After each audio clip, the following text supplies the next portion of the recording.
احنا دلوقتي في عند عدلي منصور. بعد ما بنطلع من القطر الكهربائي والمترو عدلي منصور بنلاقي شوية ميكروباصات واقفة على السور، جنب السور كده. الميكروباصات دي بتروح فين بدل ما تخش الموقف جوه؟ عند طريق بلبيس اهي.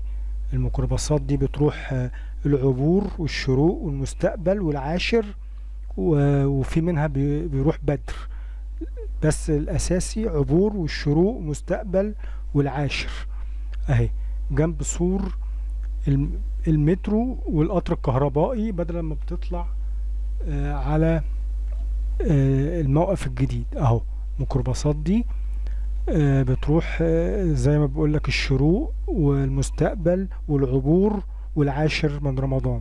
شكرا على حسن استماعكم، ما تنسناش تدعمونا باللايك والشير وتفعلوا الجرس. شكرا.